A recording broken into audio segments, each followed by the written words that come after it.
సింగపూర్లో భారత సంతతి మాజీ రవాణా శాఖ మంత్రి ఎస్ ఈశ్వరన్కు జైలు శిక్ష. తనపై ఉన్న అవినీతి ఆరోపణలు నిజమేనన్న సింగపూర్ మాజీ మంత్రి ఈశ్వరన్. సింగపూర్ దేశ చరిత్రలో మంత్రిగా పనిచేసి అవినీతి కేసులో తొలిసారి జైలు శిక్ష. ఈశ్వరన్ చేసిన తప్పులకు దాదాపు 10 ఏళ్లు జైలు శిక్ష, భారీ జరిమానా.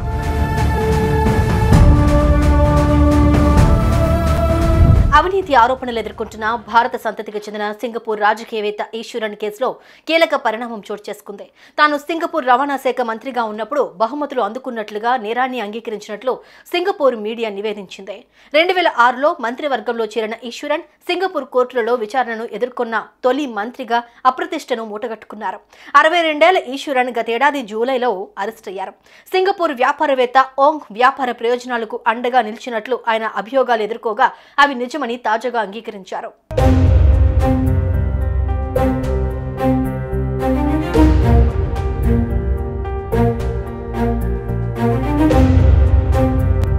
సింగపూర్ బిజినెస్ మ్యాన్ ఓంగ్ కు వ్యాపారాలకు సహకరించినందుకు ప్రతిగా మాజీ మంత్రి ఈశ్వరన్ ఓంగ్ నుంచి $1,000 విలువైన బహుమతులు అందుకున్నట్లుగా కోర్టులో నిజాన్ని ఒప్పుకున్నారు. అయితే ఈ కేసులో ఓంగ్ పై ఇప్పటి వరకు ఎలాంటి నేరం మోపలేదు. తనపై వచ్చిన ఆరోపణలను ఈశ్వరన్ తొలుత ఖండించారు. తాజా విచారణలో న్యాయ సేవకు ఆటంకం కలిగించడం, ప్రభుత్వ ఉద్యోగిగా ఉండి ప్రైవేటు వ్యక్తి నుంచి బహుమతులు స్వీకరించినట్లుగా ఈశ్వరన్ నేరాన్ని అంగీకరించినట్లు ఛానల్ న్యూస్ ఏషియా నివేదించింది.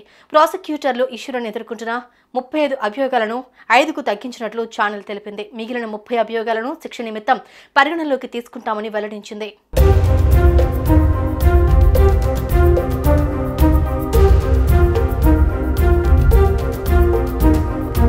బహుమతులను స్వీకరించినందుకు 2 ఏళ్ల వరకు జైలు శిక్ష, జరిమానాను ఈశ్వరన్ ఎదుర్కొంటారని న్యాయ నిపుణులు చెబుతున్నారు. అలాగే న్యాయ ప్రక్రియను అడ్డుకున్నందుకు గాను మరో 7 ఏళ్లు జైలు శిక్ష, జరిమానా పడుతుందని అంటున్నారు. సింగపూర్ అవినీతి నిరోధక విభాగం కరప్ట్ ప్రాక్టీసెస్ ఇన్వెస్టిగేషన్ బ్యూరో జనవరిలో దాఖలు చేసిన ఛార్జ్షీట్ ప్రకారం ఇంగ్లీష్ ప్రీమియర్ లీగ్లో సాకర్ మ్యాచ్లు, మ్యూజికల్స్, ఓంగ్ ప్రైవేట్ విమానంలో టికెట్లు, సింగపూర్ ఫార్ములా 1 గ్రాండ్ ప్రిక్స్ టికెట్లను ఈశ్వరన్ స్వీకరించినట్లుగా పేర్కొన్నారు.